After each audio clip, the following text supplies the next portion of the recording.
بسم اللہ الرحمن الرحیم۔ السلام علیکم ورحمۃ اللہ وبرکاتہ۔ عزیز طلباء، انویٹر ایجوکیشنل سسٹم کے یوٹیوب چینل سے اس سے پہلے ہم نے جہاد کے تعارف پر ڈسکس کی۔ عزیز طلباء، آج ہم اس لیکچر کے اندر اقسام جہاد پر ڈسکس کریں گے۔ بیسک ہماری اس بک کے مطابق جہاد کی 4 قسمیں ہیں، ان میں سے 2 قسموں پر ہم ڈسکس کریں گے، جہاد بن نفس اور قتال فی سبیل اللہ۔ عزیز طلباء، جہاد بن نفس اپنے نفس کے خلاف جہاد کرنا، کہ انسان اپنے نفس کو برائی سے موڑ کر نیکی کی طرف لائے۔ عزیز طلباء، یہ انتہائی مشکل کام ہے کہ انسان اپنے نفس کو کنٹرول کے اندر رکھے۔ آج ہم پر یہ بات لازم ہے کہ ہم اپنے نفس کو قابو کے اندر رکھیں۔ انسان کو راہ راست سے بھٹکانے والی واحد چیز جو ہے وہ نفس ہے۔ عزیز طلباء، میں اور آپ دیکھتے ہیں بسا اوقات ایسا ہوتا ہے کہ ہم جب کسی نیکی کے کام کی طرف چلتے ہیں تو کیا ہوتا ہے کہ نفس ہمارے دل کے اندر ایک وسوسے پیدا کرتا ہے، اور شیطان اس کو وسوسے پیدا کرنے پر مجبور کرتا ہے۔ کس وجہ سے؟ کس لیے کہ ہم اس نیکی کو چھوڑ دیں، ہم نیکی سے بھٹک دیں۔ راہ راست سے بھٹکانے کے لیے نفس جو ہے وہ انسان کو وہ کیا کرتا ہے؟ انسان کو مجبور کرتا ہے، اور دنیاوی اور اخروی کامیابی کا سب سے پہلا زینہ جو ہے وہ اپنے نفس کو قابو میں رکھنا ہے۔ جو شخص اپنے نفس کو قابو میں رکھ لیتا ہے وہ کیا کرتا ہے؟ دنیا اور آخرت میں کامیاب ہو جاتا ہے۔ عزیز طلباء، حدیث نبی صلی اللہ علیہ وآلہ وسلم حضور نے فرمایا کہ مجاہد وہ ہے جو اپنے نفس کے خلاف جہاد کرے، یعنی نفس کو قابو میں رکھنے اور اسے اللہ اور اس کے رسول صلی اللہ علیہ وسلم کی اطاعت پر مجبور کرنے کی کوشش کرے۔ حضور نے فرمایا کہ مجاہد وہ ہے کہ جو اپنے نفس کو قابو میں رکھے۔ اور نفس میں قابو میں رکھنے کا مطلب کیا ہے؟ کہ وہ اپنے نفس کو جب وہ بندہ نیکی کرنا چاہے تو وہ نیکی کی طرف جائے اور نیکی کرے، اس کو نفس جو ہے وہ اس چیز سے روکے نہ۔ حضور صلی اللہ علیہ وآلہ وسلم کا فرمان ہے کہ حضور ایک غزوہ سے واپس لوٹ رہے تھے تو حضور نے فرمایا کہ رجعنا من الجہاد الاکبر الی الجہاد الاصغر، ہم جہاد اکبر سے جہاد اصغر کی طرف لوٹ رہے ہیں۔ عزیز طلباء، اس حدیث پاک سے بعض لوگوں نے یہ مطلب اخذ کر دیا کہ ہم جہاد جو ہے وہ بالکل، انہوں نے کہا کہ نفس کے خلاف یہ بڑا جہاد ہے، بلکہ جبکہ اس حدیث کا جو حقیقی مطلب اور مقصد یہ ہے کہ ہم بڑے جہاد سے چھوٹے جہاد سے بڑے جہاد کی طرف لوٹ رہے ہیں، یعنی ہم دوبارہ جا کر ہم جہاد کی تیاری کریں گے۔ اس کا مطلب کیا ہے؟ رجعنا من الجہاد الاکبر الی الجہاد الاصغر، کہ ہم بڑے جہاد سے چھوٹے جہاد سے بڑے جہاد کی طرف لوٹ رہے ہیں، یعنی ہم دوبارہ جا کر پھر ہم جہاد کے لیے تیاری کریں گے، اپنے نفس کو اس بات پر آمادہ کریں گے کہ ہم دوبارہ جہاد کے لیے تیار ہوں گے۔ عزیز طلباء، اس حدیث میں آپ صلی اللہ علیہ وسلم نے نفس کے خلاف جہاد کو بڑا جہاد قرار دیا۔ جہاد میں نفس سے مراد دین کی بقا اور حفاظت کی خاطر اپنی جان کو ہر قسم کی قربانی کے لیے پیش کرنا، حتیٰ کہ ضرورت پڑنے پر اللہ کی راہ میں اپنی جان کا نذرانہ تک پیش کر دینا۔ جان کے ذریعے جہاد کرنے والوں کو 2 قسم کے حالات کا سامنا ہو سکتا ہے۔ ایک وہ حالت ہوتی ہے کہ جب وہ ایمان لاتا ہے اور دشمن کے مقابلے میں افرادی قوت نہیں ہوتی، لوگ اسے ستاتے ہیں، اس کا مذاق اڑاتے ہیں اور طرح طرح کی جسمانی اذیتیں دیتے ہیں، تو یہ سب کچھ دین کی خاطر نہایت صبر و استقامت کے ساتھ برداشت کرتا ہے۔ نبی کریم صلی اللہ علیہ وآلہ وسلم اور ان کے صحابہ کرام رضوان اللہ علیہم اجمعین کو مکی دور میں اس قسم کے صبر آزما مراحل سے گزرنا پڑا، تو آپ صلی اللہ علیہ وسلم نے اس وقت صحابہ کرام رضوان اللہ علیہم اجمعین کو صبر کی تلقین کی۔ عزیز طلباء، جہاد بن نفس، جب بندہ کوئی جہاد کرتا ہے تو اس کو 2 طرح کے حالات کا سامنا کرنا پڑتا ہے۔ ایک تو وہ حالت جب وہ بندہ نیا اسلام کے اندر داخل ہو تو اس وقت کیا ہوتا ہے کہ اس وقت اتنی افرادی قوت نہیں ہوتی کہ بندہ کفر کا مقابلہ کر سکے، جس طرح کہ حضور علیہ السلام آپ کے غلاموں نے مکہ کے اندر، مکی دور کے اندر جہاد بن نفس کیا کہ کفار کا آپ صبر سے مقابلہ کرتے رہے۔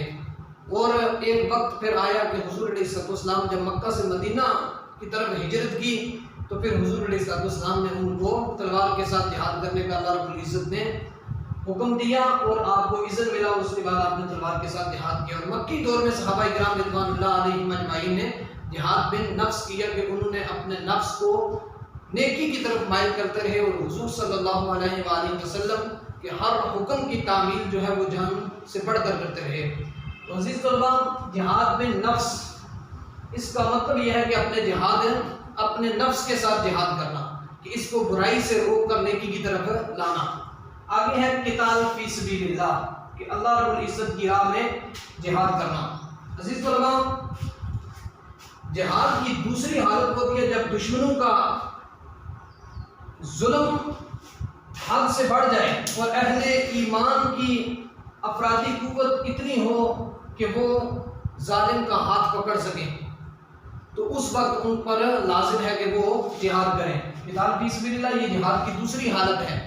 پہلا ہے جہاد کی پہلی قسم جہاد بن نفس، اپنے نفس کے خلاف جہاد کرنا، اور قتال فی سبیل اللہ یہ جہاد کی دوسری حالت وہ ہے کہ جب کفار کا ظلم حد سے تجاوز کر دے اور مسلمانوں کے اندر اتنی قوت اور طاقت ہو کہ وہ ظالم کا ہاتھ پکڑ سکیں، تو اس وقت مسلمانوں پر یہ بات لازم ہے کہ وہ جہاد ان کے دشمن کو ظلم سے روکنے کے لیے ہتھیار اٹھانے کی اجازت ہے۔ جس طرح مدنی دور میں مسلمانوں کو کفار کے ساتھ قتال کی اجازت دی گئی۔ اذن للذین، اللہ کے عالم نے اپنے پاک کلام کے اندر ارشاد فرمایا اذن للذین یقاتلون بانہم ظلموا وان اللہ علی نصرہم لقدیر، کہ جن مسلمانوں سے خواہ لڑائی کی جاتی ہے ان کو اجازت ہے وہ بھی لڑیں، کیونکہ ان پر ظلم ہو رہا ہے، وہ ان کی مدد کرے گا، یقیناً وہ ان کی مدد پر قادر ہے۔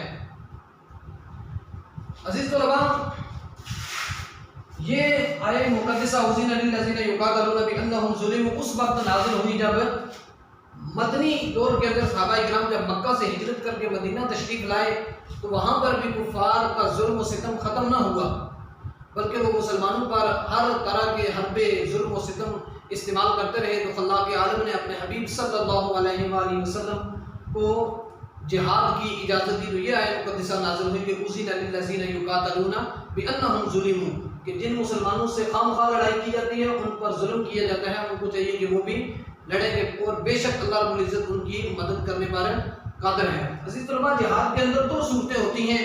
ایک صورت تو یہ مسلمانوں کے لیے دونوں ہی صورتیں جو ہے وہ انتہائی مفید اور فائدہ مند ہیں، ان دونوں صورتوں کے اندر مسلمانوں کے لیے بڑا اجر رکھ دیا گیا ہے۔ ایک تو یہ صورت ہے کہ جب مسلمان جہاد کے لیے نکلتے ہیں تو وہاں پر اللہ کے عالم کی راہ کے اندر وہ شہید ہو جاتے ہیں۔ جب وہ شہید ہوتے ہیں تو اس سے بڑھ کر اور مقام ان کو کیا چاہیے کہ اللہ رب العزت کی بارگاہ کے اندر وہ اپنی جان کا نذرانہ پیش کریں۔ اور دوسری صورت یہ ہوتی ہے کہ وہ کفار پر غالب آ کر غازی بن کر تشریف لاتے ہیں۔ دونوں صورتوں کے اندر مسلمان چاہے شہید ہو جائیں تب ان کو جنت ملتی ہے، جب مسلمان اگر واپس لوٹ آئیں، زندہ بچ جائیں، تو وہ غازی بن کر لوٹتے ہیں۔ دونوں صورتوں میں مسلمانوں کے لیے اجر ہے۔ قتال فی سبیل اللہ، اللہ کی راہ میں جب کوئی مسلمان اس کے جہاد کے لیے، کلمت اللہ کے لیے نکلتا ہے، اس کی بلندی کے لیے، تو اگر وہ وہاں پر شہید ہو جاتا ہے اللہ کے عالم اسے جنت عطا فرماتا ہے، اگر وہ واپس لوٹتا ہے تو اس کو غازی بنا دیا جاتا ہے، وہ غازی بن کر واپس لوٹتا ہے۔ دونوں صورت میں مسلمان کے لیے اجر ہے۔ ارشاد باری تعالیٰ ہے کہ جو شخص اللہ کی راہ میں لڑے، پھر وہ قتل ہو جائے یا غالب ہو جائے، تو اس کو ہم عنقریب بڑا اجر دیں گے۔ عزیز طلباء، اللہ کے عالم نے ارشاد فرمایا کہ جو شخص اللہ کی راہ میں لڑے، وہاں پر وہ شہید کر دیا جائے یا پھر واپس لوٹ آئے، تو ہم اس کو کیا کریں گے؟ بڑا اجر عطا فرمائیں گے۔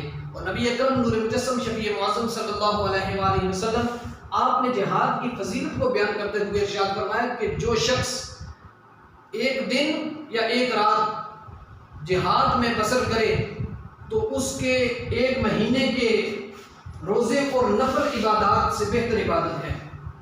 عزیز طلباء، ایسا دیکھیں کتنا بڑا مقام ہے جہاد کا، اور آج ہم اس جہاد سے انتہائی غفلت کی وجہ سے ہم نے کیا کیا کہ اپنے مقام کو کھو دیا، کہ جو ہمارا بلند مقام تھا اسلام کی وجہ سے ہم نے آج اسلام کے ایک اہم رکن اور ستون کو ہم نے ترک کر کے ہم نے اپنے مقام کو کھو دیا۔ نبی اکرم صلی اللہ علیہ وآلہ وسلم کا اس فرمان کو دیکھیے کہ حضور نے فرمایا کہ جو شخص ایک دن اور ایک رات جہاد کے اندر بسر کرتا ہے، جہاد کے لیے جاتا ہے، تو اس کے ایک مہینے کے روزے اور نمازوں سے بہتر عبادت ہے کہ ایک شخص ایک مہینہ لگاتار نفلی عبادت کرتا رہے، نمازیں پڑھتا رہے، اور جو شخص جہاد کے اندر ایک دن اور ایک رات اس نے بسر کی وہ شخص اس سے افضل ہے۔ تو اسے ثابت ہوا کہ جب جہاد کا وقت آ جائے تو پھر نمازوں سے بات نہیں بنتی، بلکہ اللہ کی راہ میں جان دینے سے اور وہاں پر شہید ہونے سے یا غازی بن کر لوٹنے سے انسان کو مقام و مرتبہ حاصل ہوتا ہے۔ تو نبی اکرم صلی اللہ علیہ وآلہ وسلم آپ نے فرمایا کہ کوئی بھی ایسا نہ ہوگا کہ جنت میں داخل ہونے کے بعد دنیا میں دوبارہ آنا پسند کرے اور اسے ساری دنیا مل جائے سوائے شہید کے۔ اس کی یہ تمنا ہوگی کہ دنیا میں واپس جا کر 10 مرتبہ اور قتل ہو، کیونکہ وہ شہادت کی عزت وہاں دیکھتا ہے۔ صحیح بخاری کی روایت ہے کہ میری آقا صلی اللہ علیہ وآلہ وسلم آپ نے ارشاد فرمایا کوئی شخص ایسا نہ ہوگا کہ جب وہ جنت کے اندر جائے گا اور اس کا دل یہ کرے گا میں دوبارہ واپس آؤں، تو حضور نے فرمایا کہ ایک ہی شخص ہوگا، وہ کون سا ہے؟ وہ شہید ہے۔ وہ یہ چاہے گا کہ میں دوبارہ آؤں اور 10 مرتبہ اس دنیا کے اندر دوبارہ میں اللہ کے نام پر قتل کیا جاؤں، شہید کیا جاؤں، اور پھر میں اسے جنت کے اندر داخل کیا جاؤں۔ کیوں کہ جب وہ شہادت کے مقام و مرتبے کو وہاں پر دیکھتا ہے تو وہ یہ تمنا کرتا ہے، اور جو شہادت کے وقت اس کو رب ذوالجلال کا دیدار، اسے لذت حاصل ہوتی ہے، اس لذت کو دوبارہ حاصل کرنے کے لیے وہ جنت کے اندر بھی تڑپتا ہے۔ تو عزیز طلباء، جہاد کا بڑا مقام ہے۔ آج ہم نے جہاد بن نفس اور کتاب فی سبیل اللہ پر مختصر ڈسکس کی، تو اللہ کے عالم سے دعا ہے کہ ہمیں دین کے اس نہایت اہم رکن پر عمل کرنے کی ہمت اور توفیق عطا فرمائے۔ السلام علیکم ورحمۃ اللہ وبرکاتہ۔ اللہ حافظ۔